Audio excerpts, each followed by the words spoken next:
Lockdown की शुरुआत जम्मू में हो चुकी है। जम्मू के साथ साथ 10 और ज़िलों में शुरू हो गई है और सभी को ये निर्देश दिए गए हैं कि वो अब लॉकडाउन का पालन करें, घरों में ही रहें, आलतू फालतू घरों से ना निकलें। और कुछ ऐसे भी लोग हैं जो हड़ताल पर बैठे हुए हैं। कई बार हमने इनके इशू को उजागर किया और सरकार भी जो है वो इनकी तरफ ध्यान देती है, लेकिन इलेक्शनों पे ज़्यादा दिखता है। वैसे शायद किसी को नहीं पड़ी, लेकिन इस समय सबसे अहम जो है वो कोरोना ही है। लेकिन उसके बीच में ये जो डेली वेजर हैं ये अभी भी हड़ताल पर बैठे हुए हैं। इनकी हड़ताल कोरोना लॉकडाउन के अंदर भी, कर्फ्यू के अंदर भी जारी है। पिछली बार भी जब कर्फ्यू लगा था तो हमने इनसे पूछा था कोई आया बात करने के लिए।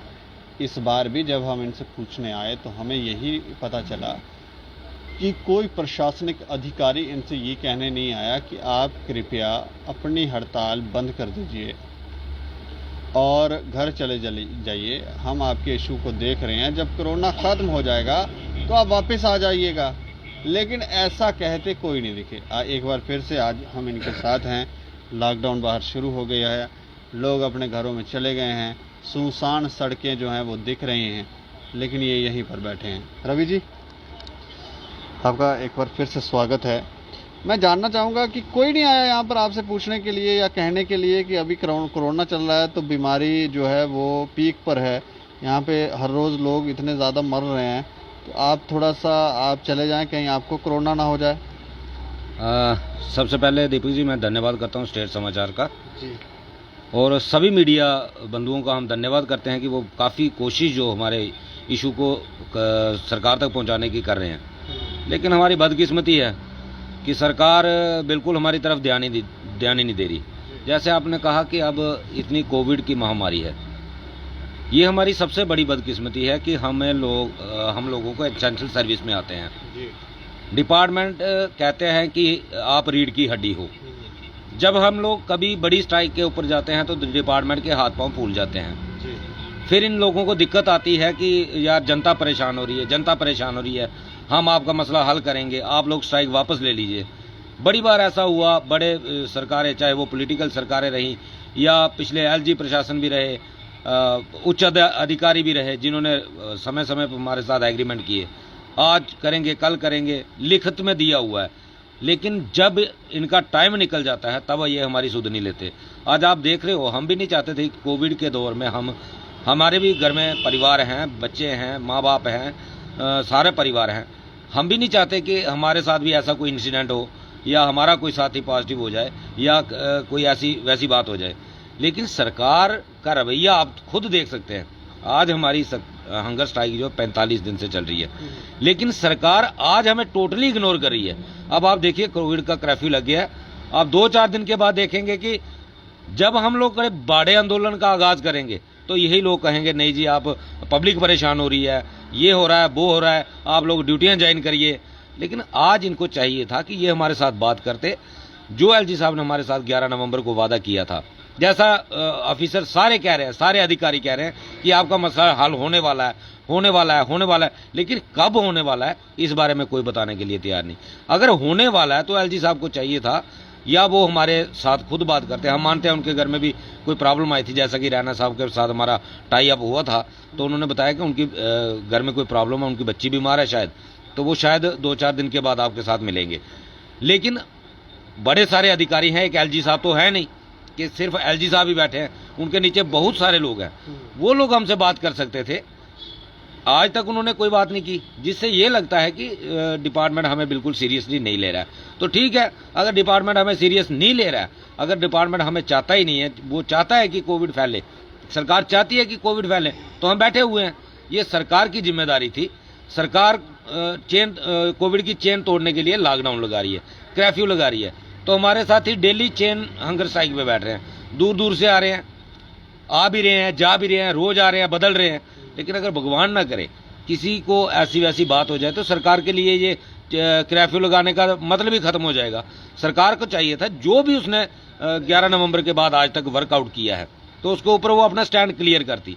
हम कई बार चैनलों में बोल चुके हैं, हमने कमिश्नर सेक्रेटरी साहब के जब मीटिंग हुई थी जब अक्टूबर में हमारी, तो हमने तब भी उनको बोला था। नहीं ये आए नहीं थे यहाँ पर, इंटेलिजेंसी वाले तो आते ही हैं, वो आके यहाँ पे आके बोले नहीं आपको कि सर आप प्लीज़ थोड़ा ऊपर से इंस्ट्रक्शन है कि आप चले जाएं? देखिए, उन्होंने हमें ये बोला था 2-4 दिन पहले, जिस दिन पहले कर्फ्यू लगा था, कि आप लोग अगर नहीं करो आप पोस्टपोन कर दो।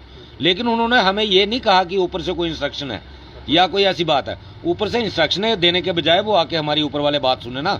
जैसा पिछली बार हमने 26 जनवरी को हमने ब्लैक डे की कॉल दी हुई थी, तब ये पूरा प्रशासन हिल गया था और इस प्रशासन ने हमें हाथ जोड़ जोड़ के, हमारे एडीसी हैं जो घनश्याम जी, उन्होंने हमें अपने दफ्तर में बुलाया, यार आप ऐसा मत करो, देश की बेइज्जती होती है, हमारे शहीदों का अपमान होता है। मैं आपकी अगले हफ्ते में उच्च अधिकारियों से, केंद्रीय अधिकारियों से मैं बात करवाऊंगा। लेकिन उसके बाद उनको भी भूल गया। आज उनकी रिस्पॉन्सिबिलिटी बनती है इस चीज़ को मैनेज करना। ये जो आज लॉकडाउन लगाया आपने, पब्लिक को परेशान कर रहे हो। जो लोग ऑलरेडी परेशान हो रहे हैं उनके साथ आप बात ही नहीं कर रहे हो। ये भी तो उन्हीं की जिम्मेदारी थी, उन लोगों को आना चाहिए था। उन लोगों ने उस वक्त अगर कोई वादा किया था, हमने उनके कहने पे ब्लैक डे नहीं मनाया। हमने यही सोचा कि हमारे देश के विरुद्ध होगा, हमारे शहीदों का अपमान होगा, जिन लोगों ने इस तिरंगे के लिए कुर्बानियां दी हैं, हम उनको बेइज्जत नहीं करना चाहते थे। हमने उनकी बात मान ली। उस वक्त SHO साहब बोल रहे थे, DSP साहब भी बोल रहे थे, हमने सबका मान रखा, उन लोगों का बात मानी। आज उनको चाहिए था कि वो हमारी बात ऊपर करते, ऊपर अधिकारियों को चाहिए था वो हमारे साथ बात करते। मुझे ये समझ नहीं आती उन लोगों को हमारे साथ इतनी एलर्जी क्यों है। कितने लोग यहाँ पर बैठे हुए हैं? देखिए, आज 7 लोग हैं, लेकिन रूटीन में हमारे 5 लोग होते हैं। आज दूर से साथी हमारे आए थे। यहीं रहते हैं कि आते जाते हैं कहीं पे? नहीं, ये जो सुबह 10 बजे बैठते हैं वो दूसरे दिन 10 बजे उठेंगे। ये मैं इसलिए पूछ रहा हूँ कहीं कोरोना वगैरह नहीं ना हो जाए, यहाँ पर इतने सारे लोग हैं तो ये तो परेशानी बन जाएगी। नहीं, जो यहाँ आते हैं वो लोग यहीं पे बैठेंगे, वो कल 10 बजे उठेंगे, वो अपने कल घर चले जाएंगे। कल दूसरी जो टीम है वो दूसरी 10 बजे टीम आ जाएगी। लेकिन इस जैसे ही लॉकडाउन का ऐलान हुआ तो हमने देखा कि लोग जो थे वो सामान इकट्ठा कर रहे थे। आज हमने देखा लोग बहुत ज़्यादा बाज़ारों में आए और उनकी जो ज़रूरत की चीज़ें थी, 2-4 दिन जो भी उनको रिक्वायर्ड था, वो सारे के सारा परचेज़ कर रहे थे, घर लेके जा रहे थे। आपने भी कोई की है शॉपिंग वगैरह? सर, हमारी बदकिस्मती है कि हम शॉपिंग कर ही नहीं सकते। आज की तो बात छोड़िए, जब हमारे डेली वेजर के पास पैसा ही नहीं होगा तो वो शॉपिंग कहाँ से करेगा। इस वक्त आप देखें, शादियों का सीजन चल रहा है और लोगों को कई जगह से कार्ड आए हैं, कईयों को 4-4, 5-5 कार्ड भी आए हैं। लेकिन हम लोग घर वालों से छुपते फिरते हैं। हमारे भी घर में बच्चे हैं, हमारे भी परिवार हैं, वो भी आए दिन कुछ ना कुछ डिमांडें करते रहते हैं। पापा शादी आ रही है, उधर हमें न्यू ड्रेस चाहिए या कोई चीज़, तो हमारे पास उनको कैसे बोलें कि हमारे पास पैसे नहीं है। इसलिए हम उनसे छुपते फिरते हैं। इसलिए हम क्या शॉपिंग करेंगे? हमारे डेली वेजेस साथी शॉपिंग करेगा कहाँ से, जिसको मंथली वेजेस तक नहीं मिल रही। एक तो सरकार देती है 225 रुपये दिहाड़ी। आज 550-600 रुपये मजदूर जो प्राइवेट कहीं काम करता है वो 9 बजे आता है और 5 बजे छुट्टी करता है, वो भी 500-600 रुपये दिहाड़ी ले रहा है। हमें 250 रुपया 225 रुपया दिया जाता है, वो भी हर महीने नहीं दिया जाता। आप सुन के हैरान होंगे, हमारी 70 महीने की सैलरी पेंडिंग पड़ी हुई है। और कितने? 70 महीने की? 70 महीने की पेंडिंग सैलरी हमारी पड़ी हुई है और कहने को हम सरकारी मुलाजिम हैं। अभी कोई सैलरी नहीं दी है इन्होंने? अभी आज 2 महीने की सैलरी रिलीज हुई है, लेकिन वो भी मिलने में अभी 10-12-15 दिन लग जाएंगे लोगों के अकाउंट तक आने में। मिल जाएगी? हाँ, वो जो रिलीज हुई है ये तो मिल जाएगी, लेकिन इसके लिए भी हमें इतने दिन, आज 45 दिन हो गए बैठे। ये जो एक म्यूनसिपैलिटी का इशू बनाया हुआ था कि म्यूनसिपल कॉर्पोरेशन को जो डिपार्टमेंट 4 डिवीजन सौंपे थे, उस वजह से इतना लेट हो गया। और देखो, अगर डिपार्टमेंट के ऑफिसर बैठे हुए हैं, कोई भी अगर कानून बनाते हैं तो पहले उसके ऊपर वर्कआउट करना चाहिए, उसको स्टडी करना चाहिए कि हम ये काम करेंगे, इससे किसी को नुकसान तो नहीं होगा। इन्होंने आनन फानन में ऑर्डर कर दिया, म्यूनसिपैलिटी के हवाले कर दिया, लेकिन सैलरी कहाँ से मिलेगी, पे कौन देगा, परमानेंट मुलाजिम को कौन देगा, डेली वेजर को कौन देगा, रिकॉर्ड का क्या होगा, कोई वर्कआउट नहीं किया। उसका कारण है 2 महीने लगातार, आज मार्च भी निकल गया और आज अप्रैल खत्म हो रहा है, 29 तारीख हो रही है और आज जाके वो सैलरी जो है रिलीज हुई है। 2 महीने बिना वजह जो है मुलाजमों को हरासमेंट सहनी पड़ी। तो इसलिए इन लोगों को भी अपनी जिम्मेदारी समझनी चाहिए। और डेली वेजरों, आज जैसा हमें एक न्यूज़ आ रही है सुंदरबनी साइड से, हमारा एक और डेली वेजर साथी जिसने सुसाइड अटेम्प्ट किया है, वो शायद अभी मेरे ख्याल में डेथ हो गई? नहीं, डेथ नहीं हुई है। अभी जो रिपोर्ट आ रही है कि वो अभी हॉस्पिटलाइज है। और शायद पता नहीं बेचारा, हम तो दुआ करते हैं भगवान से कि वो सही सलामत हो जाए और रिकवर हो जाए। तो ये आप अंदाजा लगा सकते हो हमारी डेली वेजर की क्या हालत हो रही है। और हम सरकार से कह रहे हैं भाई अब बंधुआ मजदूरी हमसे मत करवाओ, हम कोई जबरदस्ती इनसे कुछ नहीं मांग रहे। अगर हमें रखना है, हमसे काम करवाते हैं ना, हमसे पिछले कोविड के दौरान भी काम करवाया, हमने दिन रात मेहनत की इसी उम्मीद में कि यार अगर सरकार को भी थोड़ी शर्म आएगी, ये भी हमारी तरफ देखेगी, तो हमारा जो सरकारें, मुझे लगता है सरकारें बनाई ही इसीलिए जाती हैं कि इस समाज में लोगों को परेशानी ना हो। अगर सरकारें हवा में फैसले लेंगी, इन आम पब्लिक पर उसका इफेक्ट कम देखने को मिलेगा, तो फिर क्या परेशानी। बेचारे ये टैक्स नहीं दे रहे हैं, आप टैक्स नहीं देते हो। देखिए हमारी इनकम होगी तो हम टैक्स देंगे, बाकी टैक्स की बात आप देखिए, कुछ चीजें, हाँ जैसे एक टॉफी से लेके, हम टॉफी भी खरीदते हैं तो उसके ऊपर भी टैक्स लगता है। हर एक खाने पीने की चीज के ऊपर हम टैक्स देते हैं, लेकिन उसका नतीजा ये निकलता है कि हम काम भी करते हैं और वो भी मुफ्त में काम करते हैं, और सरकारें हमारी सुनवाई नहीं करती। पहले सरकारें होती थी जो लोगों के भले के लिए बनती थी। मैं कहता हूं कि जो पहले लोग होते थे, आज से 15 साल या 20 साल पहले, वो लोग लोगों की सेवा करने के लिए राजनीति में आते थे, सरकारों में बैठते थे, मिनिस्टर बनते थे, और जहां कहीं कोई उनके खिलाफ नारेबाजी होती थी तो वो वहां पहुंच जाते थे, लोगों को पूछते थे भाई आपकी क्या परेशानी है, आपको क्या तकलीफ है, और कोशिश करते थे उस मसले का हल करने के लिए। आज हम देखिए समाज का एक एक कण, छोटा छोटा भी टैक्स दे रहा है, बूंद बूंद से ही तालाब भरता है। तो जो हम दे रहे हैं इसीलिए दे रहे हैं कि कल हमें जब मुसीबत बने तो हमें वापस रिटर्न में आए, यही पॉलिसी है, इसलिए सरकारें बन रही हैं। तो उसका अगर रिटर्न ही नहीं है तो ये करना क्या है इन सरकारों को। फिर देखिए आज के दौर में इन सरकारों की अब मुझे लगता है कि इनकी जरूरत नहीं है। इन लोगों की जरूरत ही खत्म हो गई है। आजकल के जो लोग जो सरकारों में आते हैं ये सिर्फ पैसा बनाने के लिए आते हैं। आज सेवा भाव जो है इनका बिल्कुल खत्म हो चुका है। पिछली बार भी हमने बात की थी तो इन्होंने बताया था कि ये जो बाबू लोग हैं, इन लोगों को पता है कि पैसा जो है वो निकलता कैसे है। एक तो सैलरी इनकी बहुत ज़्यादा है, और उसके अलावा भी इन्हें पता है कि कौन सा कागज़ पे क्या लिखेंगे तो कहाँ से पैसा निकलेगा। पैसे निकालो, ये नहीं है कि समाज का पैसा है रिटर्न में कुछ आउटपुट दे दें, सेवा करें, क्योंकि इन्हीं की वजह से आ रहा है। तो इस तरह का बिहेवियर ना जाने लोगों में कब चेंज आएगा। लगता है आपको चेंज आएगा? देखिए आज के दौर में हमें नहीं लगता कि चेंज आएगा। हमें बहुत बड़ी उम्मीद थी कि जैसा बीजेपी ने एक नारा दिया था, हमारे प्राइम मिनिस्टर साहब ने भी नारा दिया था, 370 हटेगा तो जम्मू से जो करप्शन है वे खत्म हो जाएगी। मुझे लग रहा है कम हो गई, बढ़ गई। मैं कह रहा हूं कि करप्शन बहुत ज्यादा बढ़ गई है। आज ब्यूरोक्रेसी इतनी हावी हो चुकी है, किसी की सुनवाई नहीं है। आप किसी की भी मान लो, जैसा मिसाल, ताजा मिसाल है ये अपने क्या नाम है इनका, जो राज्यसभा मेंबर रिटायर हुए, शमशेर सिंह मनहार जी। एक राज्यसभा से रिटायर होने के बाद वो खुद कह रहे हैं और नाम लेके कह रहे हैं कि ये आदमी जो है ये नुकसान कर रहा है, पब्लिक को हरास कर रहा है, इसकी वजह से पब्लिक परेशान हो रही है, लेकिन कोई कार्रवाई नहीं हो रही। इसका सीधा मतलब है कि बहुत बड़ी लाबियां हैं और सभी खाते हैं। अगर नहीं खाते होते तो ये कार्रवाई जरूर होती। आज मैं कहता हूं कि एक कोई डेली वेजर अगर 50 रुपये खा जाएगा ना किसी से, दूसरे दिन उसको सस्पेंड कर दिया जाएगा, उसे नौकरी से बाहर निकाल दिया जाएगा। लेकिन करोड़ों रुपए के खाने वाले जो डकार मार जाते हैं, पता ही नहीं चलता। मैंने पिछले दिन डकार मार जाते हैं, तो इसीलिए ये सब महामारियां आ रही हैं। कुछ ना कुछ तो गलत कर रहे हैं लोग, इनको इनके पापों का फल तो मिलेगा ही। आपको नहीं लग रहा? हमने प्रैक्टिकली देखा हुआ है। हमने पिछले लॉकडाउन के दौरान आपने देखा होगा, हमारा कोई डेली वेजर साथी, भगवान की कृपा रही है उस पर, उसको भगवान को भी पता था कि ये भूखे हैं, ये अपना ट्रीटमेंट नहीं करवा पाएंगे। कोई कोरोना नहीं छू रहा किसी। मैं खुद कह रहा हूं, जो मेरा एरिया है जहां मेरी ड्यूटी है, मैंने पूरे लॉकडाउन के दौरान सिर्फ एक छुट्टी मारी थी, और पूरे लॉकडाउन के दौरान उस एरिया में रेड जोन में मैंने काम किया। लेकिन ऊपर वाले की मेहरबानी रही, मैं 3 बार टेस्ट करवा चुका हूं और तीनों बार मेरी रिपोर्ट जो है नेगेटिव आई है। और हम लोग गरीब लोग हैं और ऊपर वाला देख रहा है। इनके भरोसे पे रहते तो इन्होंने कोई कसर नहीं छोड़ी थी। जो सरकार ने 50 लाख रुपया दिया कि इनको मास्क प्रोवाइड कराओ, पीपी किट प्रोवाइड कराओ, हमें कोई ना मास्क मिला ना सैनिटाइजर मिला।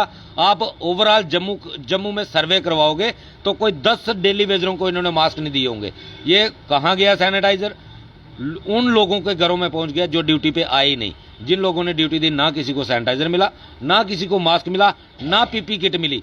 जो बचा वो अपने भरोसे पे बचा। और बड़ी मैं कहता हूं खुशकिस्मती की बात ये थी तो ऊपर वाले ने हमारा साथ दिया। हमारा कोई भी डेली वेजर साथी जो है वो पॉजिटिव नहीं आया।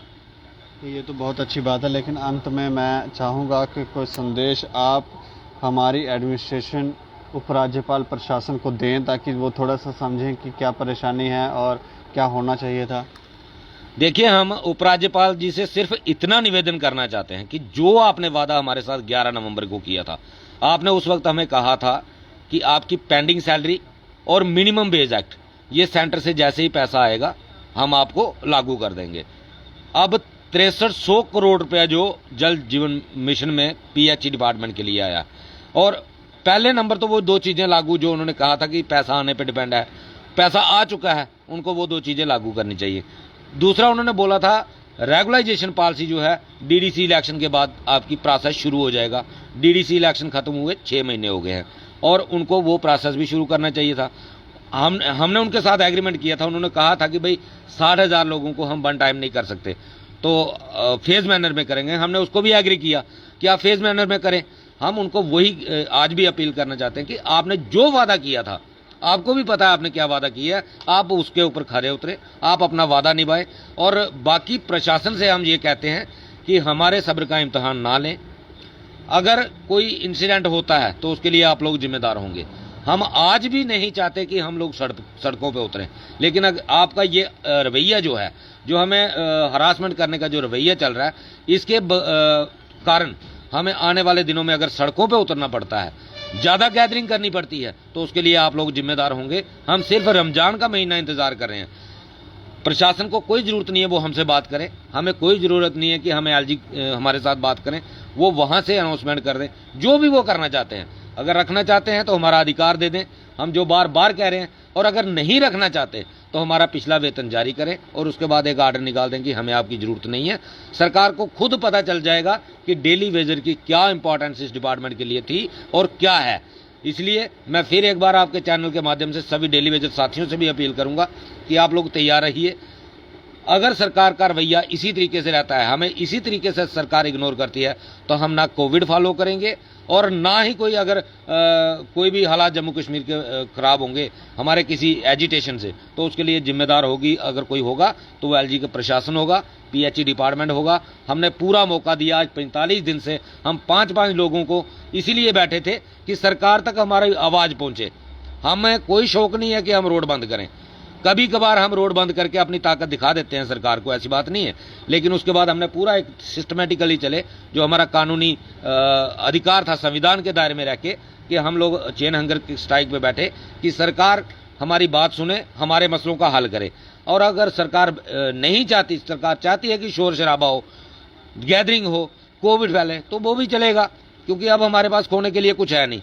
26 साल से हमारी ज़िंदगी में कोरोना है, इन लोगों को तो कोरोना अभी आया है, हमारी ज़िंदगी में 26 साल से चल रहा है। देखा जाएगा जो कुछ भी होगा, या अगर खुद मरेंगे तो औरों को साथ लेके डूबेंगे, और इनको भी थोड़ा सा उसका नुकसान उठाना पड़ेगा। ऐसी बात नहीं है कि ये लोग वहाँ बैठे हैं इनको कोरोना नहीं खाएगा, बड़े बड़े को पहुँच गया है, इनके घर तक भी पहुँचेगा। ये गरीब लोगों की बददुआएं हैं, ये कभी बख्शे नहीं जाएंगे। तो हम आज भी कहते हैं कि किसी की गरीब की बददुआ मत लो। अगर आपको भगवान ने मौका दिया है, अगर आपको पोस्ट दी हुई है, तो उसका इंसाफ, लोगों के साथ जो इंसाफ होता है वो करें। ये कुर्सियां हमेशा नहीं रहेंगी। जिन लोगों के पास पहले भी थी वो भी आज खज्जल हो रहे हैं, बर्बाद हो रहे हैं, दर दर की ठोकरें खा रहे हैं। तो कल आपके साथ भी ऐसा हो सकता है। आपको अगर भगवान ने कहीं जगह पे बैठाया है, तो जो आपका इंसाफ बनता है वो आपको इंसाफ करना चाहिए। शुक्रिया हमसे बातचीत करने के लिए।